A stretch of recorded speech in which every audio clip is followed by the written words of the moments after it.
Assalamualaikum warahmatullahi wabarakatuh. Bismillahirrahmanirrahim. Alhamdulillahirabbil alamin. Wassalatu wassalamu ala asyrafil anbiya al mursalin sayyidina maulana Muhammad wa ala alihi wa sahbihi ajmain, amma ba'du. Selamat bertemu kembali dengan saya Muhammad Tajib di channel Kampung Ilmu Al-Falah. Channelnya orang-orang yang tetap istiqomah mencari ilmu. Sahabat Kampung Ilmu yang berbahagia, tidak dapat disangka lagi, kualitas generasi muda kita merupakan cermin masa depan bangsa kita.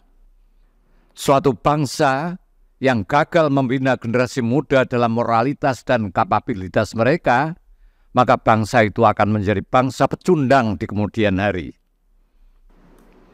Apalah artinya jalan-jalan mulus, bangunan-bangunan megah, kemajuan ekonomi, kecanggihan teknologi dan militer, sementara generasi mudanya sedemikian rusak moralnya, bobrok akhlaknya, bodoh dan tidak dapat diharapkan di masa depan. Maka generasi muda Islam harus mempersiapkan diri agar mampu berkompetisi sekaligus mengambil peran yang lebih besar dalam kehidupan berbangsa. Berbagai elemen bangsa Indonesia yang mayoritas Muslim harus bangkit dan saling bahu-membahu untuk mengembangkan berbagai program pembinaan generasi muda yang bermuara pada pencapaian kualitas iman dan takwa serta penguasaan ilmu pengetahuan dan teknologi yang mumpuni. Pembinaan moralitas generasi muda semakin penting apabila melihat fenomena bangsa Indonesia yang semakin terpuruk dalam berbagai krisis yang parah dan bermuara pada rusaknya moral secara massal. Sesungguhnya kita memiliki banyak sekali orang pandai di berbagai bidang. Indonesia juga memiliki kekayaan alam dan sumber daya manusia yang luar biasa besarnya. Namun semuanya seakan tidak berdaya mengangkat derajat bangsa karena rusaknya moral yang membuat putaran roda pembangunan tidak bertenaga dan hasilnya pun kurang berkah. Rusaknya generasi muda adalah pangkal hancurnya masa depan bangsa. Kerusakan moral ini harus segera diobati. Dicegah penularannya secara bersama-sama dan terkoordinasi. Ketidakpedulian kita dengan permasalahan ini adalah langkah bunuh diri yang ampuh. Pada saat rusaknya moral yang massal, Allah akan mencicipkan azabnya di muka bumi, yaitu berupa berbagai musibah sebelum azab yang sesungguhnya di neraka kelak. Allah berfirman, "Wala nuziqannakum minal adzabil adna dunal adzabil akbari la'allahum yarji'un." Dan sesungguhnya kami merasakan kepada mereka orang-orang fasik itu sebagian azab yang dekat, maksudnya azab berupa musibah di dunia sebelum azab yang lebih besar di akhirat. Mudah-mudahan mereka kembali ke jalan yang benar. As-Sajdah 21. Oleh karena itu, kita harus peduli dan mengambil tanggung jawab secara kolektif tanpa terkecuali. Para ulama, guru, mubalek, pemerintah, orang tua, siswa, dan masyarakat luas harus bahu-membahu memberikan kontribusi pembinaan remaja dan generasi muda kita. Kewajiban kita melaksanakan dakwah kepada mereka adalah tanggung jawab yang kelak akan Allah tanyakan langsung di akhirat.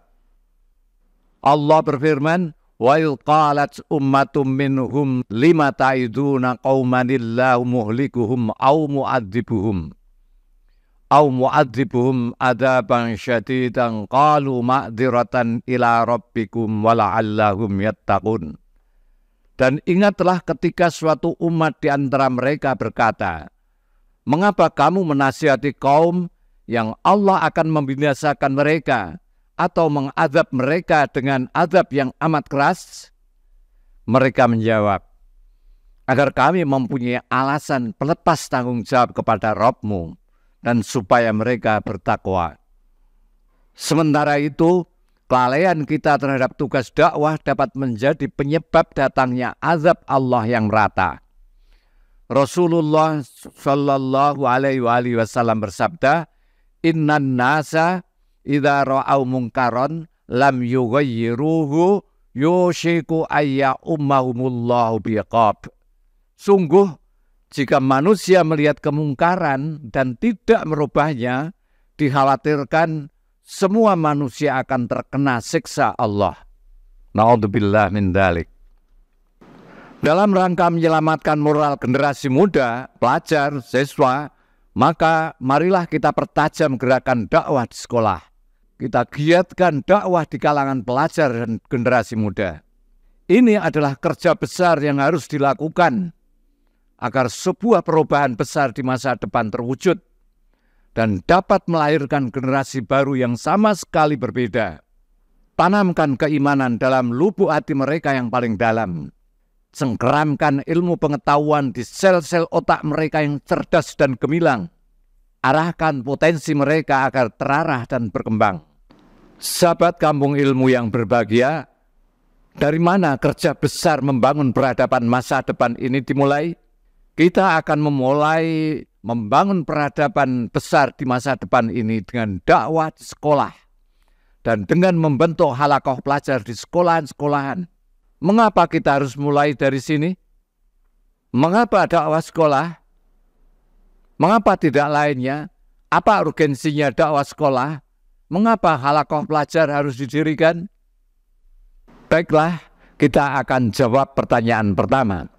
Apa maksudnya urgensi dakwah sekolah? Urgensi dakwah sekolah maksudnya adalah bahwa dakwah dengan sasaran dengan mat'u atau sasaran anak-anak sekolah itu penting, bahkan sangat penting sekali. Mengapa penting? Ada tiga alasan utama yang menjelaskan urgensi dakwah sekolah. Ada tiga alasan utama yang menjelaskan urgensi dakwah sekolah, yakni A. Efektif, B. Masif, C. Strategis. Alasan-alasan ini sangat khas dan membedakannya dengan segmen dakwah yang lain. Penjelasannya, A. Efektif.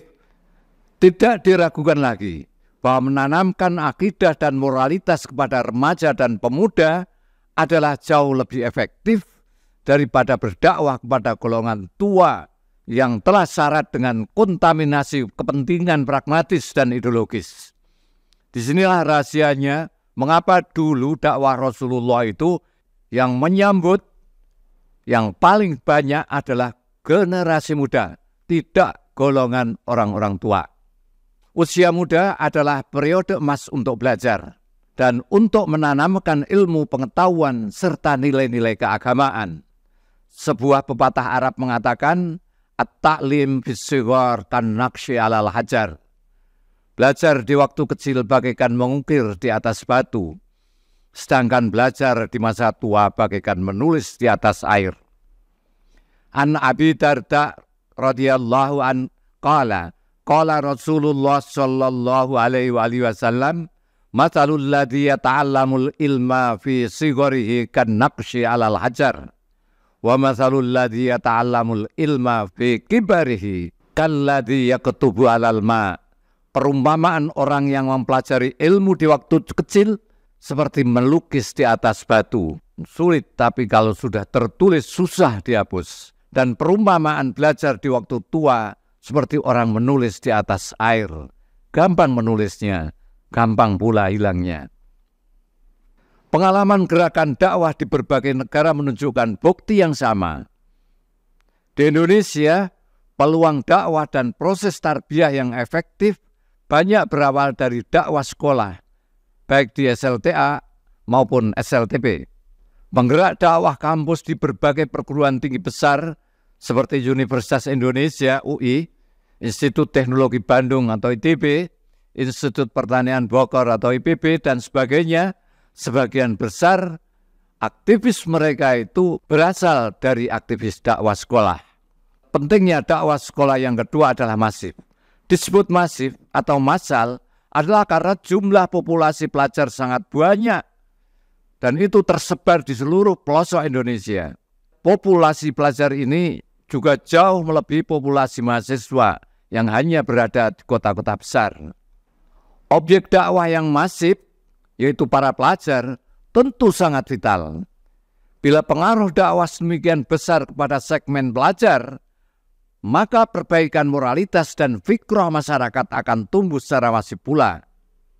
Yang ketiga, strategis. Disebut strategis karena dakwah sekolah dalam jangka panjang akan mensuplai SDM sholih di berbagai lapisan masyarakat sekaligus, baik sebagai buruh dan pekerja, wira swastawan dan kaum profesional, serta calon pemimpin di masa depan.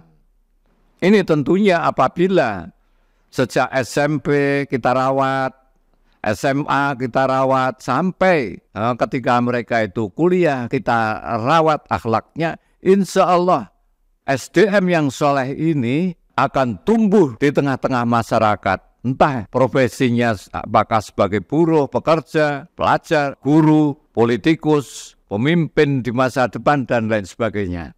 Mengingat perannya yang amat strategis ini, maka tidak heran dakwah sekolah ini menjadi rebutan berbagai ideologi. Semuanya ideologi-ideologi dunia ini berebut pengaruh di kampus-kampus. Maka bayangkanlah apa yang terjadi apabila dakwah sekolah kita maju dan berkembang. Tatkala dakwah itu berhasil menumbuh suburkan kader-kader muslim yang banyak dan berkualitas, dan juga simpatisan-simpatisan dakwah yang massal, mereka akan mengisi dan mewarnai perusahaan-perusahaan, instansi pemerintah, birokrasi, perguruan tinggi, LSM, wira swasta, dan tentu saja di masyarakatnya sendiri, baik sebagai pemimpin-pemimpin hingga level basis massa. Sekali lagi, apabila para pelajar mulai dari SMP, SMA, mahasiswa itu kita rawat moralnya, akhlaknya, ilmu agamanya, mereka akan menjadi agen-agen perubahan, membersihkan seluruh sendi-sendi kehidupan berbangsa dan bernegara dari kuman-kuman korupsi, kolusi, dan nepotisme yang sudah akut. Para pelajar, pemuda, generasi muda, mahasiswa yang terdidik dengan sentuhan-sentuhan agama ini, mereka adalah darah baru yang akan membawa bangsa dan umat Islam kepada zaman baru. Era baru yang lebih cemerlang, lebih maju, adil, sejahtera, dan tentu saja berakhlak. Kerja besar untuk perubahan besar. Maka tidak berlebihan kalau kita katakan dakwah sekolah memiliki pengaruh amat besar bagi perubahan besar di negeri ini. Ini adalah kerja besar yang harus didukung seluruh pihak, baik di lingkungan sekolah maupun luar sekolah. Para pelajar aktivis rohis atau rohani Islam tentu menjadi garda terdepan proyek besar ini. Alumni memberikan pembinaan, transfer pengalaman, bahkan kalau perlu transfer dana. Guru-guru memberikan suri teladan dan dukungan, kepala sekolah menggunakan otoritasnya mempermudah kegiatan-kegiatan keislaman, orang tua siswa memberikan dorongan, bantuan dana, dan fasilitas lainnya bila memungkinkan. Para ulama dan asatidz berbobot meluangkan waktunya untuk turut memberikan pengajaran dan bimbingannya yang dibutuhkan pelajar. Bahkan pejabat pemerintah dan anggota legislatif di DPR tingkat 1, 2 maupun pusat menggunakan otoritasnya untuk membuat program, membuat produk perundang-undangan, dan menganggarkan dana yang besar untuk pembinaan moral generasi muda. Ini kalau kita ingin melihat masa depan bangsa ini maju dan berakhlak yang baik. Tujuan dakwah sekolah. Sampai ketemu lagi insya Allah. Assalamualaikum warahmatullahi wabarakatuh. Muhammad Asyik.